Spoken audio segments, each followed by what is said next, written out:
one of the bitches sent to you. The KGB wolf with a CIA jackal. Here's the news.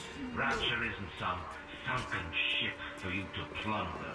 And Andrew Ryan isn't a giddy socialite who could be slapped around by government muscle. And with that, farewell. Or das Vidania, Jack. Alrighty, before I begin this review, if you haven't played BioShock, go and play it. It costs almost nothing on the PlayStation 3 and Xbox 360 systems, and the PS4, Xbox One version is constantly on sale in various places. It's also on PC, so please do play it. If you like video games in any shape or form, BioShock is an essential game you need to play. Alrighty, here we go. BioShock was first released on the Xbox 360 and Windows in August 2007, and then came out for PlayStation 3 in October of 2008, about a year later. The version of BioShock you are seeing right now is the PlayStation 4 version. The PS4, Xbox One version was released in September of 2016, almost a full decade after the original 2007 release. I do not include spoilers in my reviews unless the game is older than 10 years. As of writing this in October 2017, the game has officially passed that statute of limitations, which is why I said before, if you haven't played this game yet, go out there and do it. The game begins in the year of 1960 with you as a fellow named Jack, sat on a plane enjoying a smoke.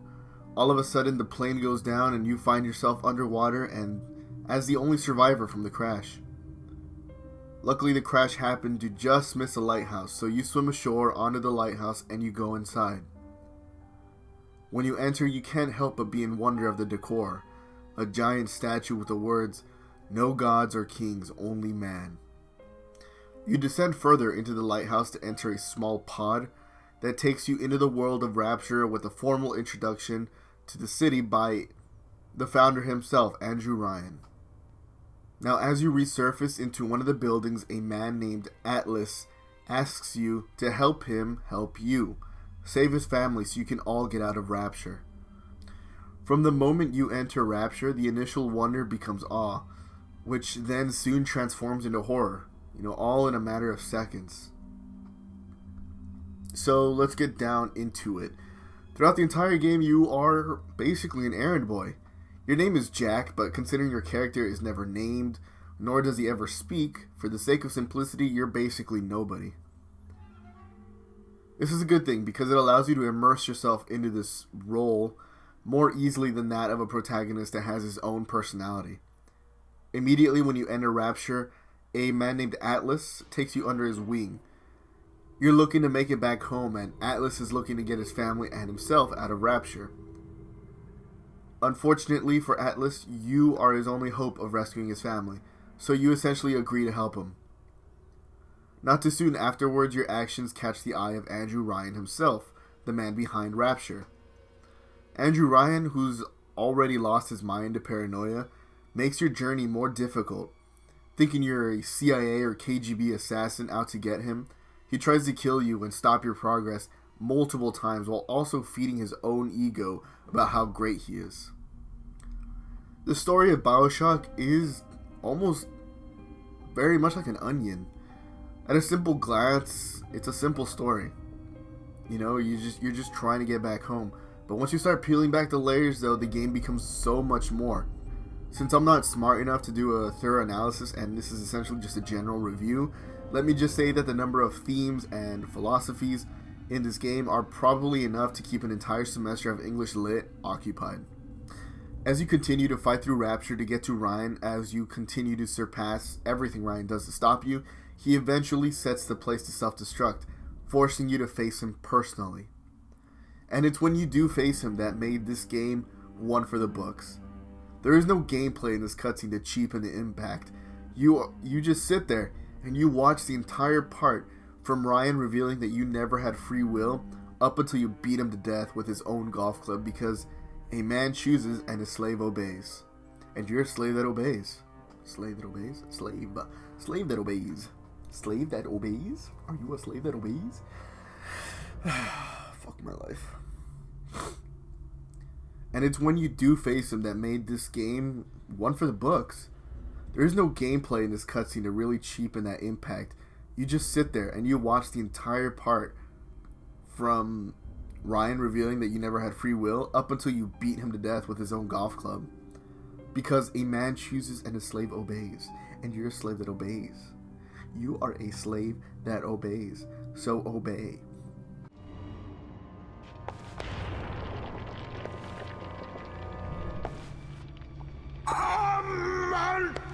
Juices!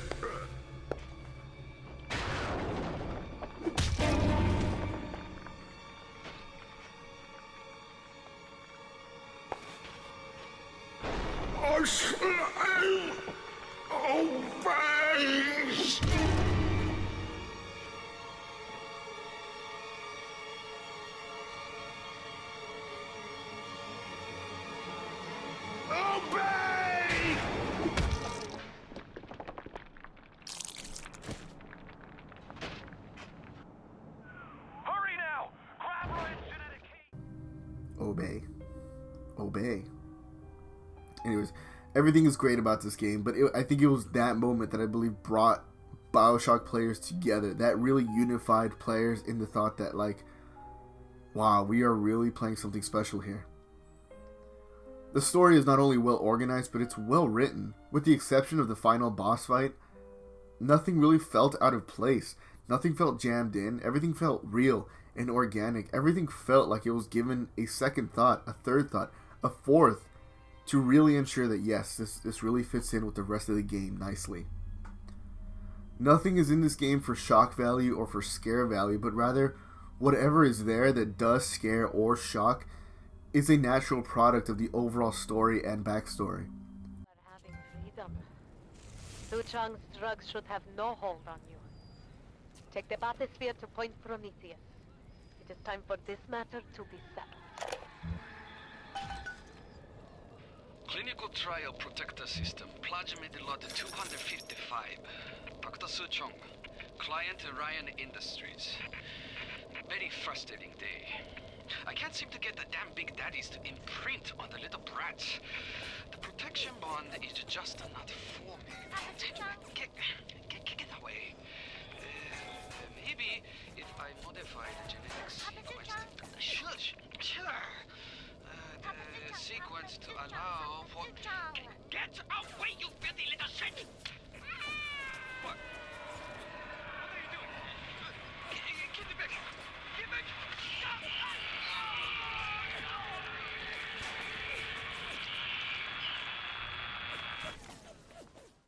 Rapture is a wonderful mystery as well. It takes the backseat in your adventure and only serves as a backdrop, but the visuals are so astounding. Ryan is so charismatically evil that you want to know what exactly happened there. What can I do with this one, Aphrodite? She won't stay still! I want to make them beautiful, but they always turn out wrong! That was too fat! This one too tall! This one too symmetrical! And now, what's this goddess? An intruder! He's ugly! Ugly! Ugly! Ugly!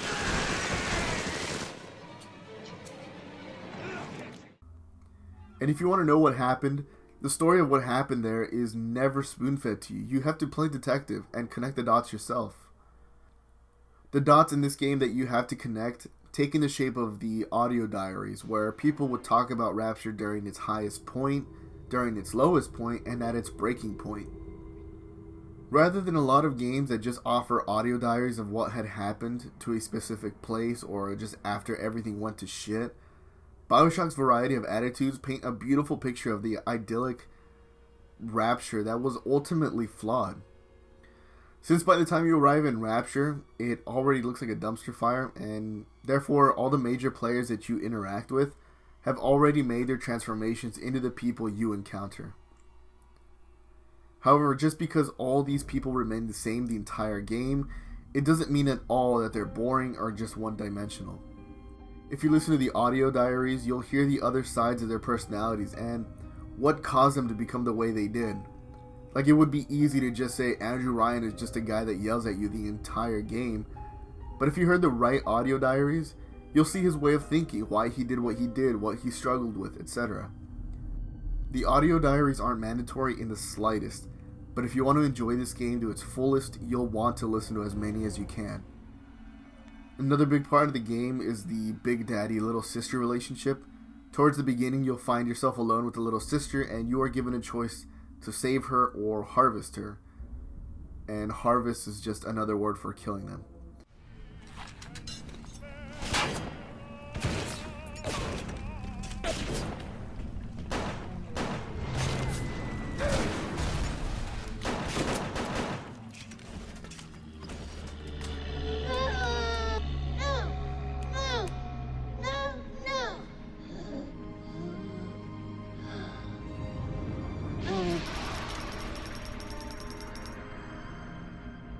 Thank you, mister.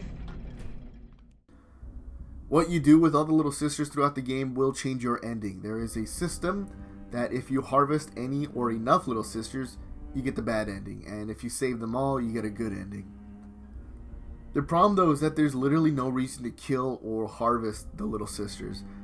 Harvesting them gives you more Adam to upgrade your powers at the moment, but in this playthrough I saved them all and not only had enough Adam to upgrade my powers, but the little sister guardian Tenenbaum would send me rewards with even more Adam and other little helpful items like health and money. So this whole system was pointless because there's really no choice. Either be a monstrous piece of crap or save them. Another problem I had with the game was the second half after the bit with Andrew Ryan.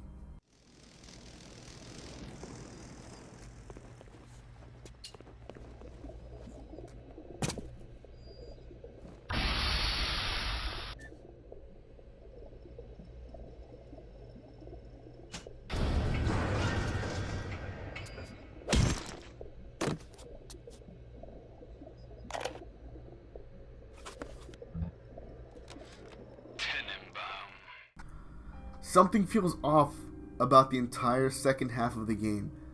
Some have argued that the game should have ended after the bit with Andrew Ryan. Others argue that the second half was totally necessary. And I like to think that both of them are right. If the game ended just after the bit with Ryan, it would have felt too short, a little too undeserved. But I also don't think how the game continued on afterwards really was the best way to do it. Plus, the final boss fight felt extraordinarily out of place. It felt too dumbed down for this game. By no stretch of the imagination will I say that anyone got lazy. I've seen laziness. It just feels weird to say that maybe lightning doesn't strike twice in the same place. Kinda, maybe. Like I said, I'm very much in between those two opinions in that I can see the pros and cons for each side, and I agree with both sides.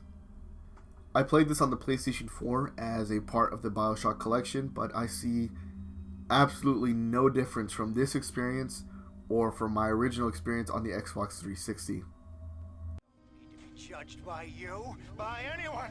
Screw you! Screw all you fucking doubters! Here's what I say to all of you!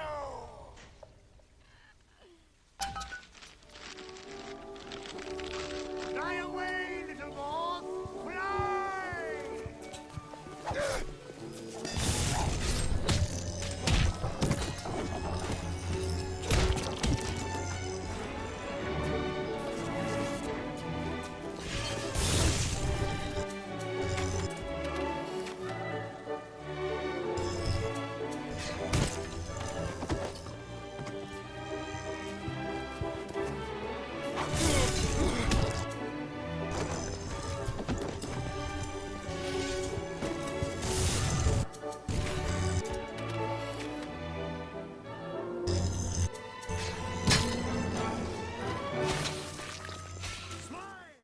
It probably plays a bit smoother, but I never had any problems with my playthrough on the 360, and therefore it wasn't an experience that I felt could have been improved.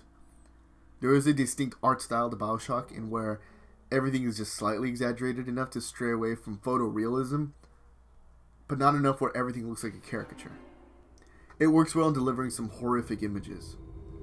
The best part of the visuals has to be the setting. Rapture is an oxymoron. You will be captured by its beauty and its ugliness, and you can't help it. You can't help but wander around this place as you move from objective to objective, thinking, wow, this place is totally fucked up. But what did this place look like before? Rapture is one of those few places that can really make you think that way. There are few games that really make you wonder that way about the setting alone. Like, for example, in Mad Max, the post-apocalyptic desert, you don't really think like, oh, what was this place like? What did this place used to be like? There are very few places, and Rapture is one of them. The game also doesn't stray away from the brutal images, which is refreshing, oddly enough. You'll hear about all this shit that went down in Rapture that you never got to see, and eventually you'll be like, yeah, this place was messed up, but just as you say that, but you'll see like a Big Daddy just, slam some poor guy into a wall and then through a glass and essentially breaking every bone in his body. There's so very little to discuss when it's just blatantly good. If you don't like the art style, then it's just your personal preference, really. But there's nothing wrong with it. The same with the audio, though, really. The music is eerie and dramatic, which really adds tension. The voice acting is really well done. The sounds of all the weapons are also appropriate. BioShock is a first-person shooter. In your left hand you have plasmids, which are essentially superpowers, and in your right hand you have a wrench and a wide array of guns.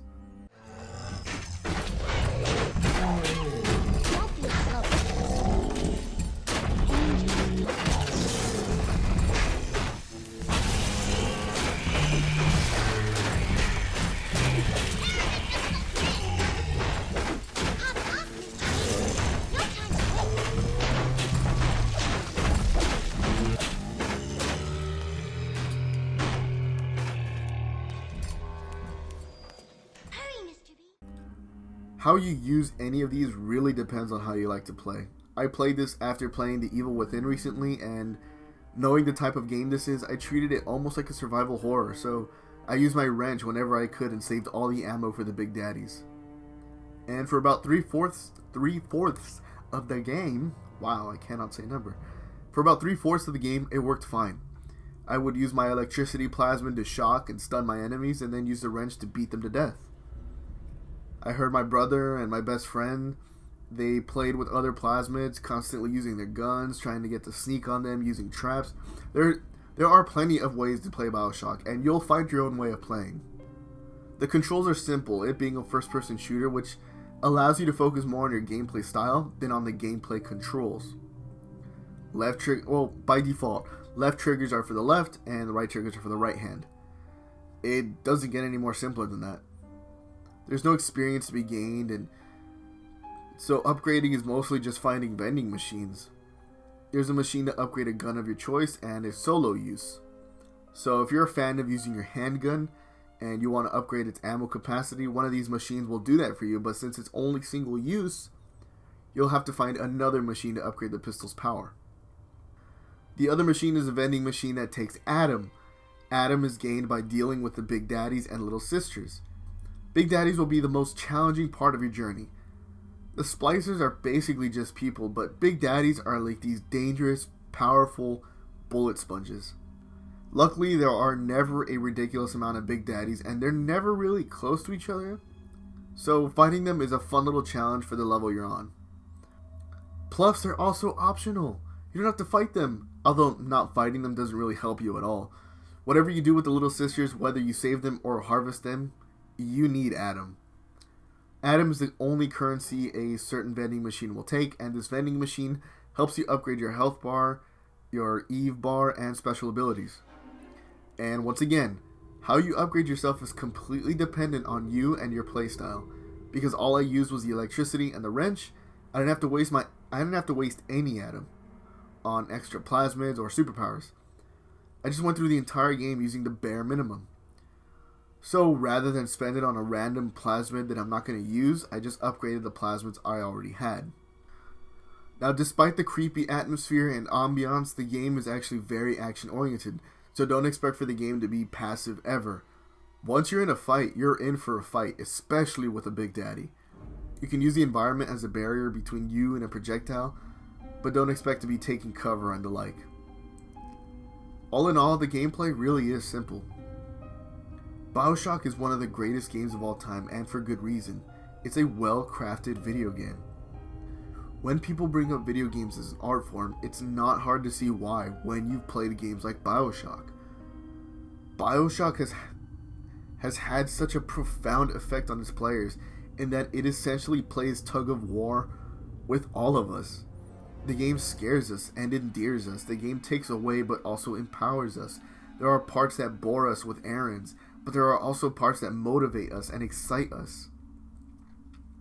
Like I said, there are moments in gaming that just unite the community as a whole, and I think that moment with Ryan was really a moment of unity in the community. Unity in the community. Bullshit, your ass wasn't clenching during that moment in your first experience. Bullshit.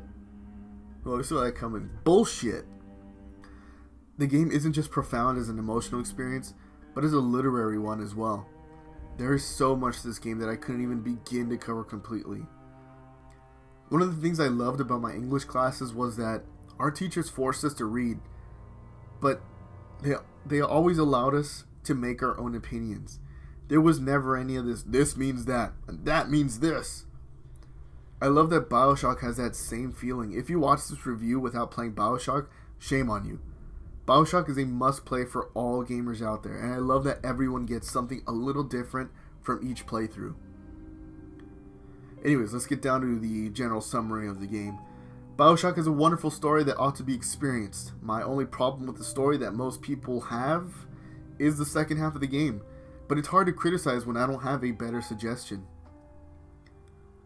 The visuals and audio are fantastic, but feels no different from my original experience back on the Xbox 360. So if you play this on the original system like the PlayStation 3, the Xbox 360, or even on PC, you'll be fine. The gameplay is crazy simple and easy to learn, and it allows for different styles of play. The length is good. Some people have beaten it in a night, my brother, others in a few days. There is no replay value though. I do recommend this game to everyone. If you love great action gameplay, BioShock is for you. If you love great stories that make you think your brains out, BioShock is for you. That being said, from me, BioShock gets a 9.5 out of 10.